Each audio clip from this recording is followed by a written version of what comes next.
It was 5:55 a.m. and I stood in the parking lot of the satellite radio studio alone. Here was the problem. I was due to be on the air as a guest talk show host for a South Florida radio talk show at the time, a popular one, at 6 o'clock a.m. We would go from 6 to 9. There was nobody there. The producer that would unlock the door was nowhere to be found, and no one had heard from him. So I was on the phone with the producer in Boca Raton, and I said, what do you want me to do? And he says, well, if he doesn't show up, I will throw on some old clips of old shows, and you get up here to Boca and you can do the rest of the show for me. I said, perfect.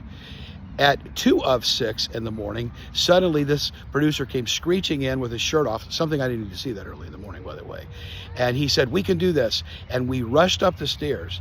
At 6 o'clock, I heard the intro music as he was unlocking the internal studio door and had already turned everything else on. I got over to the microphone and I heard, and now your guest host for today, here's Bob Sands. And I took a breath and I did the show for the next 3 hours, and the audience was none the wiser. The problem was this guy showed up just in time. I don't know about you, but I don't like just in time. I never like just in time. I like to know what's going on. The challenge, though, is for us who are on a faith journey. Our faith journey often means that God shows up just in time. And he does it not to play with us, but actually, well, to help us, to grow, to learn to depend more on him. And that's what I'm going to be talking about this Sunday, May the 4th, right here at Community Bible Church in Dania Beach. We're going to be talking about when God shows up.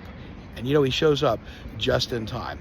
We're going to continue our series in the book of Genesis, so make sure that you're with us this Sunday, May the 4th. 2 morning in-person services, 9:45 and 11 a.m., with our live stream at 11 a.m. Link is in the bottom. See you then.